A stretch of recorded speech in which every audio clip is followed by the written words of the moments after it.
here, and this is your Tuesday Blues. Before we get into today's topic, though, I've got a big announcement coming a little bit later in the week, so you're going to want to subscribe and hit that notification icon so that you know when that announcement goes live. Big, gigantic hint, it's got something to do with that box over there, which actually, that doesn't need to be there. So hold on one second, we'll get started.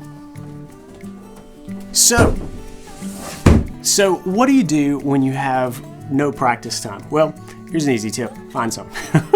I know that is way harder said than done, but I can tell you I've been through periods where I worked a lot of hours as a tax accountant and I didn't have any time for guitar, and even when I got home and I had some, time 5-10 minutes before I crashed out for the night, the last thing I wanted to do was turn my brain on and work on some songs and stuff. Sometimes it's an outlet, sometimes it might have felt like a chore, so just being honest with you here.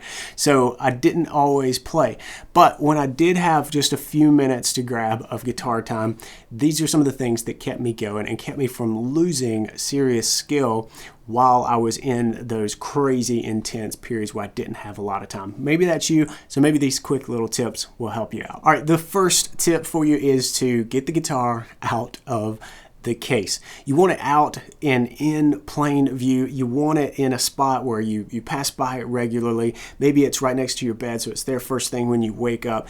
Something that puts it in your pathway. We want to remove any friction. And if it's in a closet or under a bed in a case, you're just not going to go and spend that extra time looking for it, right? So we want it in your pathway. That's huge, really. And I know it sounds simple, but it really is huge when it comes to those long days, 15-hour, 16-hour days where you just have nothing left. If you can spare a few minutes on something, it better be right next to you. You're not going to do the extra work to actually go out and get the guitar. All right, the second thing that you can do is to keep a scale in focus. What I mean by that is, whether you're really just into blues, maybe pick the minor pentatonic scale, or if you're into other things, major scale's a good default, or even an arpeggio, but I want you to pick something that's melodic on the fretboard that you can just run through. Maybe it's pattern-based, and that way you don't have to really think about it. Like, say maybe, for me right now, I'm working on my arpeggios. This is a C major 7 chord, so I would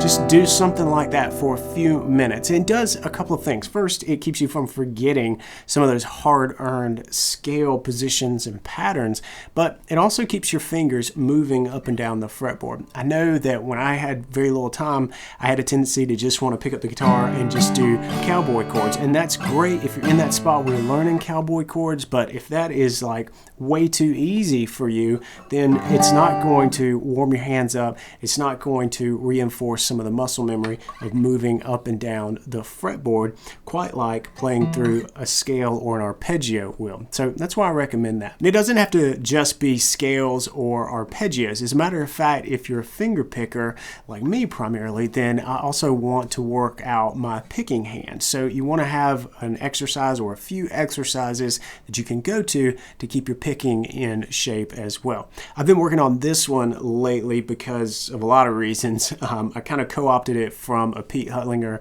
DVD full of exercises and adapted it to what I needed. And let me just play it for you.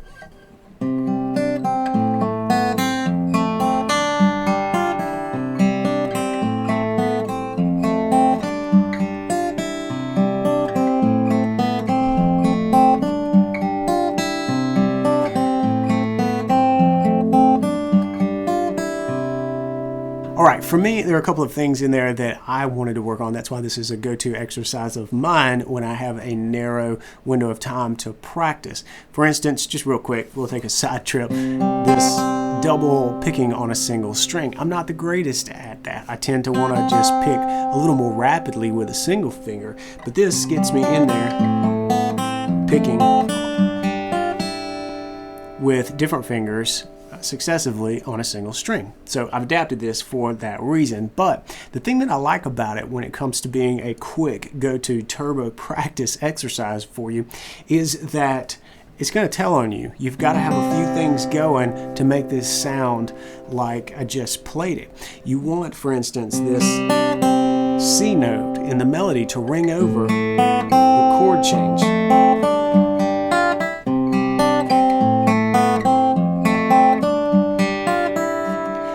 that happen over the bars, over each bar, really. So there's this, holding it out that you've got to have down. And to do that, you got to be able to move through a chord change, even just C, A minor, F, and G.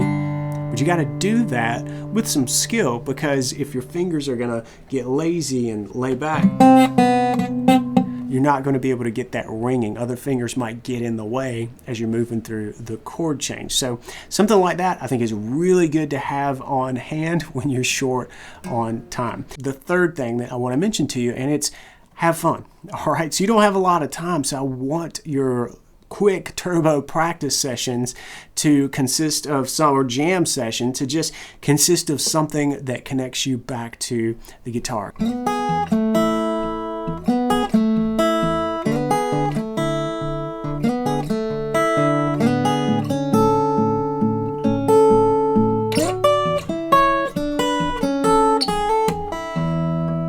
So maybe you do pull out, a 3-chord rock and roll song and strum a little bit, just to put a smile on your face, energize you a little bit. You might find that it helps you with the longer days when you don't have a lot of time, but it will also remind you and keep you grounded in why you play in the first place. All right, thanks for hanging out with me for this one. I hope this stuff helps, and don't forget to hit that subscribe button and the bell notification icon so that you know when the big announcement video drops later this week. You're not going to want to miss it, and it'll remind you to come on back next week. I've already got a really cool video in the hopper. I think you're definitely going to dig it, and I can't wait to see it and share that one.